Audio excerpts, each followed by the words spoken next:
ಅಂದಿನ ಒಂದು ದಿನದ ಅಭಿನಯ ಕೈಯಿಂದಲೂ ನನ್ನನ್ನು ಸಾಯಲು ಬರಬೇಕಿದ್ದಾರೆ.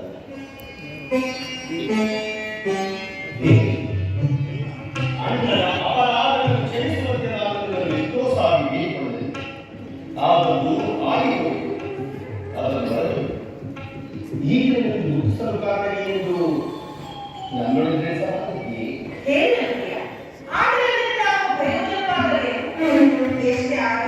ನೀನು ನಿನ್ನ ಅಣ್ಣನ ಈಗ ನಾನು ಯಾರ ಆಜ್ಞಾಧಾರಕರಲ್ಲ. ಈ ರಹಸ್ಯ ನಾವು ಹೇಳುತ್ತೇವೆ. ದೇವಿ ದರ್ಶನಕ್ಕೆ ಹೋಗಿದ್ದೇವೆ. ಅಲ್ಲಿಗೆ ದುರ್ಯೋಧನ ಪತಿ ಭಾವತಿ ಬಂದಿದ್ದಾರೆ. ಆಕೆಯು ನನ್ನನ್ನು ನೋಡಿದರೆ ಆಸೆ ಮಾತ್ರ ನಿನ್ನ ಪತಿಗೆ ನೋವಾಗಿ ಗ್ರಾಮವನ್ನು ಬೇಡಲು ಮುಂದನ್ನು ಕಳುಹಿಸಿದರು. ಇನ್ನೇನು ಸಂಧಿ ಆಗುವುದು.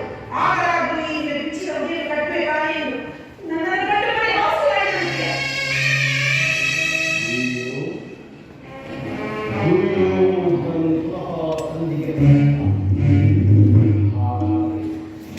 ನನ್ನ ಸಂದೇಹವಾಗಿ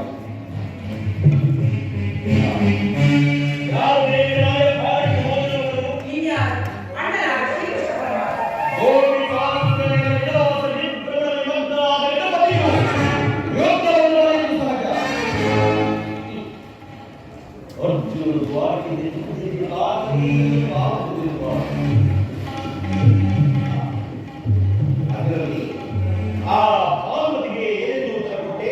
ಪ್ರಶ್ನೆಗೆ ಸರಿಯಾದ ಉತ್ತರವನ್ನೇ ಕೊಡು. ಏನೆಂದು?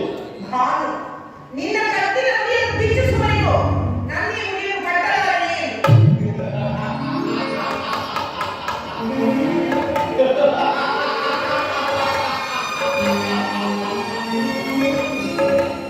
ಪಾಪು ಪಾಂಚಾಲಿ ಪಾಪು